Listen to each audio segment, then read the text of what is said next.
WWE SummerSlam 2024 has come and gone, and there's plenty to talk about. Title changes, betrayal after betrayal, returns, tribal chiefs, Pharaoh the Dog's final tour, and more. The expectations were high, but the crowd volume levels were higher, and this year's SummerSlam may stand out as one of the best events of the summer in its 37-year run. What we thought was going to be a solid card not only delivered big results, but every single performance left fans wanting more. And then the show ended, and we all wanted even more after that. The night started off with the WWE Women's World Heavyweight Championship, starring Liv Morgan defending her title against Rhea Ripley, and might I say this was the perfect match to kick off SummerSlam with. The two work so well together and have insane chemistry, plus we get some nice storytelling with Rhea's shoulder being constantly targeted. I absolutely loved Dom's involvement and eventual turn, and it makes sense in the long run to split Dom from Rhea and allow him to continue to being the mega heel he is alongside Liv, while Rhea continues to become one of the most over faces in her division.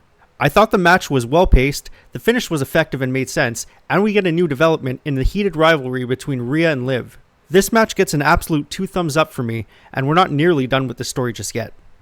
Next up was Sami Zayn defending the Intercontinental Championship against Braun Breaker in what turned out to be the quickest match of the card. I expected Braun to walk out the new Intercontinental Champion, and he did just that, though I did believe we'd get a little more fight out of Sami, considering his underdog style and always getting back up to fight another round. While he ate 2 vicious Breaker spears, which will take down anybody with a pulse, the match suffered from the lack of near falls that could have sold the frustration in Breaker, causing him to unleash a fury of more spears and potentially calling off the match. We've seen a more intense Breaker on Monday Night Raws in the weeks leading up to SummerSlam, but we have yet to see that transition into PLE events. I'm going to have to give this 1 thumb up, as the action that we got was great, but I needed a little more of it to really sell the story. The Logan Paul and LA Knight match actually caught me off guard, and it really needs to stop happening at this point. Put everything aside from Logan's personal life and the controversies surrounding his legacy, when Logan steps into the ring, he's been solid all around, and I think he deserves some roses. Sure, he's a bit limited to what he can do from a technical standpoint, and the whole brass knuckles shtick may get old these days, but the guy can find the right spots at the right moments. As a heel, you love to hear those "you still suck" chants, because it tells the heel what they did was amazing, but the fans still don't like him. I think the right guy won this match, and LA Knight can finally go on a singles run as champion and begin to build up his stock. I'm giving this match a 2 thumbs up as well. It hit the right moments for me, sold the drama, and the fans were just amazing and involved in this one. Nia Jax and Bayley followed them up, and unfortunately this was the low point of the night for me. Both Bayley and Nia Jax gave it their all and had some great moments throughout the match. That Bayley powerbomb to Nia out of the corner is an obvious standout moment for me. This isn't a knock on Bayley and Nia per se. I think they really put in a solid effort, but the quality of wrestling we got out of them was not anywhere near close to what we come to expect from them, and I think they can pull out something bigger in a rematch. I'm honestly happy for Nia and her quest to win the WWE Women's Championship. She's improved so much over the last year and a half, and I'm curious to see where they go from here. I'm going to give this one a 1 thumb up for their effort, but I really think they can improve on this one in the rematch.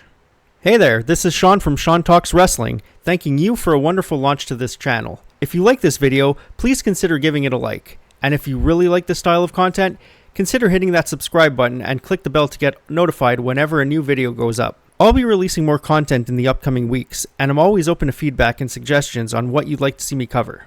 I'll be reading all the comments on each video and responding to them, and I may take your suggestions for a future video and credit you for the wonderful idea.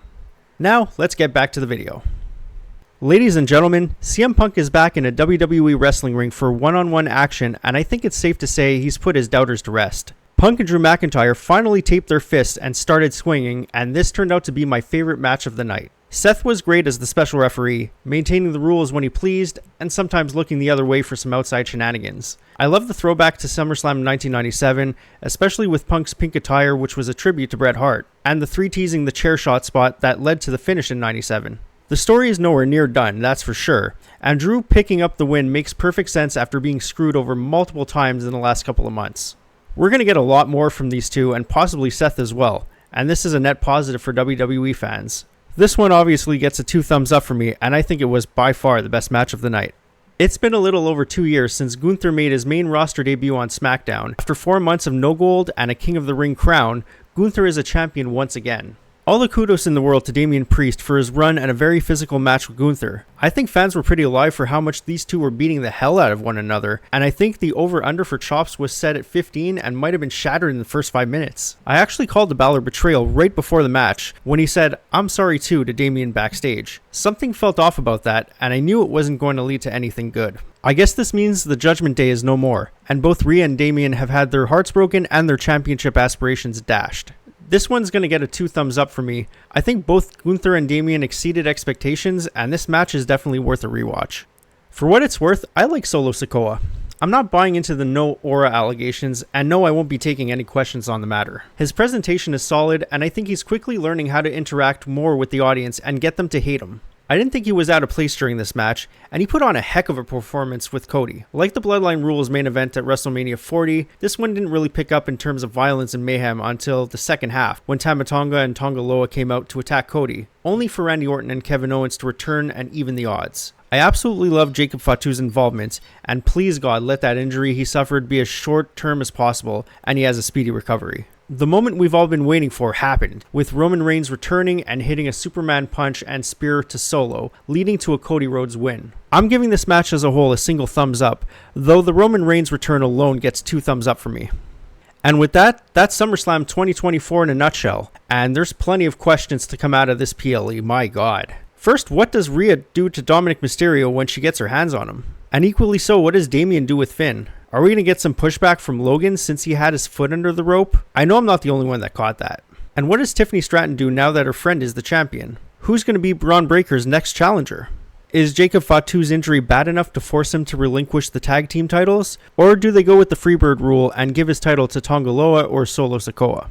And are we going to get a bloodline power struggle between Solo and Roman? Reading up on online reactions, and I truly get the sense that this SummerSlam was up there among the greats, and the best PLE experience since WrestleMania 40. Though I'm going to put it out there that I think when you compare this year's SummerSlam to either single night WrestleMania, it could be a hot debate which one was better. It was that good. Alright, that's it for this one. Thank you so much for watching, and I hope to see you in the next one. You can leave your reactions down below and let me know what you thought of the show, and what surprises caught you off guard the most. Remember everyone to be kind, take care of yourself, and stay safe.